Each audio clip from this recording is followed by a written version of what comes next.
Luwai from Diwan Foundation.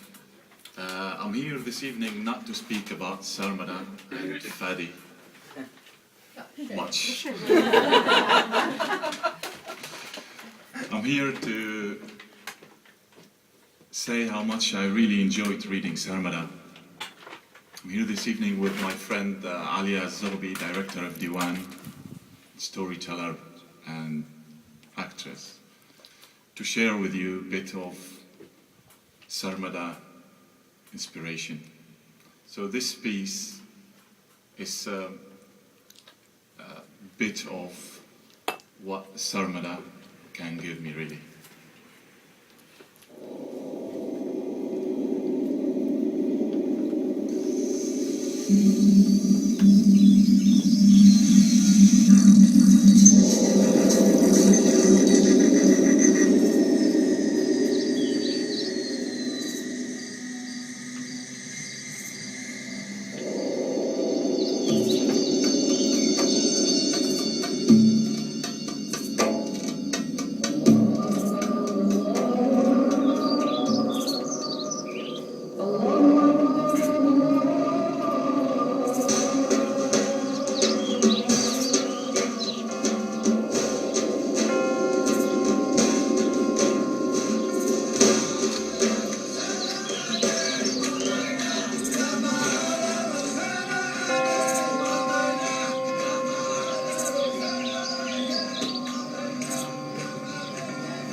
This is a lot bigger than God. Winter 1968. After 5 years on the run, Hela Mansour returned to her village, Sarmada. She walked along calmly, her hands worked free, and passed by the old houses with her head held high in that supercilious way she'd inherited from her father, a man who'd fought in the Great Syrian Revolt and who was one of the most esteemed men in the village. She walked along the narrow alleyways, past the stone houses, and caught snatches of the conversations that were going on about her. "She's fearless," murmured one woman. "May God teach her shame," said another. "She deserves whatever she gets." Sarmada looked on, clammy with anticipation. She spotted her brothers coming towards her in the distance. A gang of bearded men clearly carrying knives and cleavers, like the ones she'd seen 13 years ago when Princess Amira fell off the cliff. She closed her large black eyes, just as she'd done when she watched that scene with her brothers all those years ago, and stepped onto the stage for a scene that she never imagined would be replayed on her body as a penalty for her deadly defection. They slowed down and eventually stopped, forming a semicircle. Beards masked their faces, but she knew them. She knew each one of them by the look in his eyes. She longed to throw her arms around their necks, to embrace them, to say, "I am tired of running." But she didn't. She listened to the eerie silence, broken only by the sound of the wind coming from the north. One of the brothers' eyes articulated a longing and sorrow, as if to say, "I've missed you." But instead, his voice, sad and cracking, said, "ولك ليش عملتي هيك?" and ceased up. Rain did not fall, although the sky darkened with clouds. Nawaf, the eldest brother, came up to her, and snarling and roaring, he plunged his knife into her scarlet shirt, into her chest, as it was heaving rapidly, falling and rising. A shivering spasm overcame her body as it fell to the ground. She looked up to the sky and watched those clouds breaking into snowflakes. And as she did, she summoned all the strength in her body, and she said, "أيكفيك هذا يا الله. أرضيت عني الآن." Memories ran through her mind as her numb body longed only to fall, to rest. And yet, the lightness gave her a feeling of flying. School papers, old friends, her brothers, carrying her, laughing at her mischief, passing her on from shoulder to shoulder.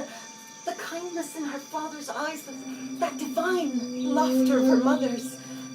The old mulberry tree, the berries, sweet like nectar. Nawaf withdrew his dagger and stepped back, permitting the others to come forward and stab her in the neck, in the back, in the torso. Her head was teeming, her body torpid. She only tasted salt in her mouth, and her brain was gushing with blood. Finally, she fell to the floor and thrust her hands into the dirt, which now was mixed with her own warm blood.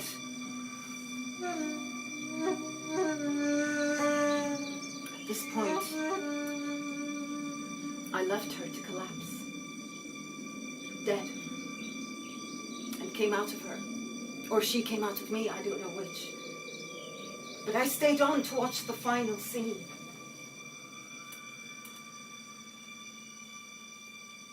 one of the brothers came forward, drove his knee into her back, and then pulled her head up by the hair, and with a swift movement of the arm and a twitch of her neck, he severed her head.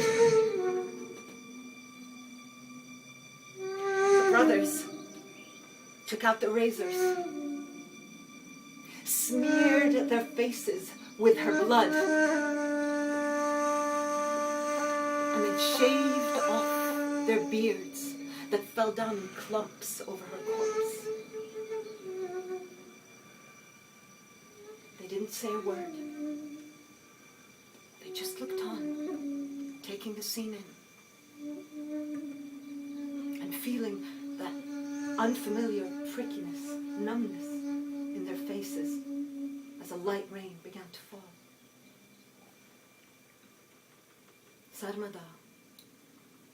Sarmada looked on, but it knew that that was not the last it would hear.